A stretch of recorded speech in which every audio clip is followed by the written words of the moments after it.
Kementerian Perdagangan kembali menggelar Trade Expo Indonesia yang ke-35 kalinya. Trade Expo ini juga digelar untuk menggenjot komoditi ekspor dalam negeri. Meski digelar virtual, antusiasme dari eksportir dan juga pembeli tetap tinggi dan ditargetkan bisa mencetak transaksi sebanyak 1 miliar dolar Amerika Serikat selama sepekan pameran.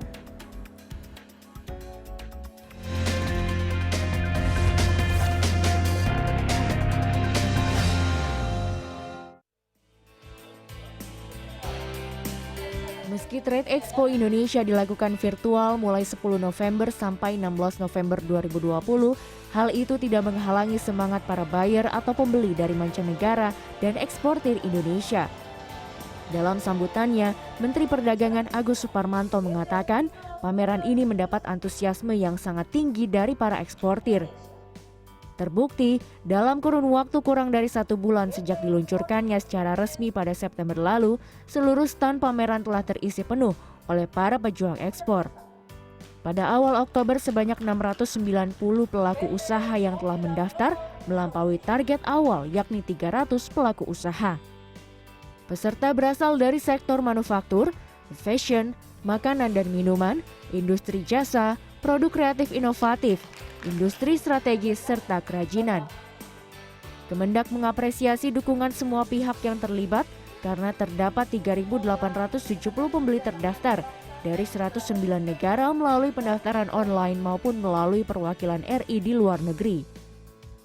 Kami yakin T kali ini bisa menjadi rekor catatan penyelenggaraan pameran virtual terbesar di Indonesia dan bisa juga tercatat pada rekor Muri.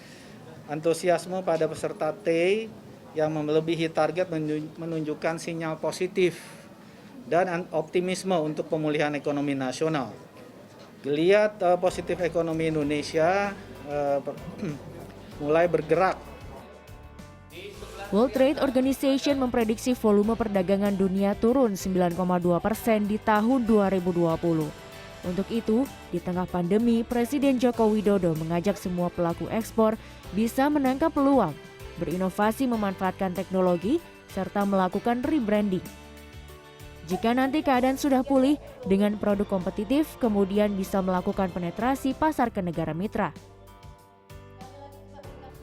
Walaupun di tengah pandemi, Trade Expo, promosi, pameran dagang, harus dirancang dengan sebaik-baiknya.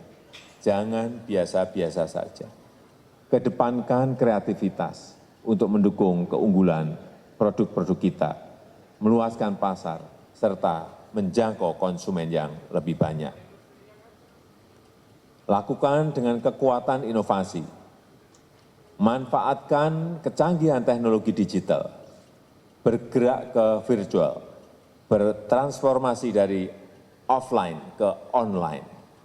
Tampilkan showcase yang menarik bagi buyers internasional.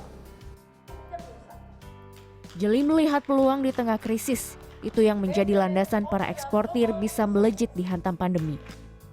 Perusahaan makanan olahan PT Sekar Bumi Tbk misalnya, permintaan konsumen retail luar negeri tahun ini meningkat akibat pergeseran perilaku konsumen berbelanja di supermarket dan memasak sendiri dibandingkan makan di restoran.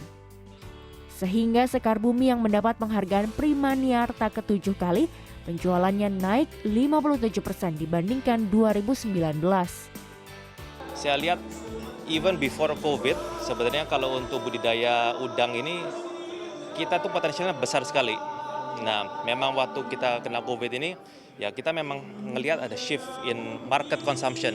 Yang tadi saya bilang, mungkin dulu orang lebih makannya restoran. Di Amerika, di Eropa makannya di restoran. Mereka shifting ke retail. Jadi makanya waktu kita ngelihat marketnya berubah, kita juga langsung berubah.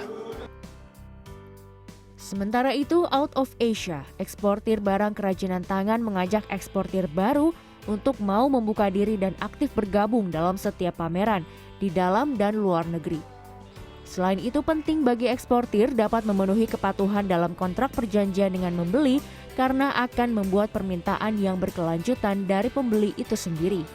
Itu kita harus siapkan, jadi satu compliance, kedua jadwal yang harus sesuai dengan yang dijanjikan dan semuanya sesuai dengan yang disyaratkan seperti tidak boleh ada tenaga kerja anak-anak dan lain-lain. Apabila compliance ini sudah tepat semua, kualitas tepat, saya rasa kita akan bisa meningkatkan apa mereka dari buyer di luar negeri juga merasa kalau cari-cari pindah-pindah kan juga repot. Jadi kalau sudah satu memang perusahaan ini benar-benar capable, saya rasa akan meningkat. Dengan tema Sustainable Trade in Digital Era, Trade Expo Indonesia ke-35 diharapkan mampu menghasilkan transaksi yang tinggi, khususnya mendorong peningkatan surplus pada neraca perdagangan yang tercatat sudah 13,51 miliar dolar Amerika hingga September 2020. Sehingga bisa berdampak signifikan untuk menggerakkan roda perekonomian dalam negeri. Desi Aritonang, Aryo Asmoro, Jakarta.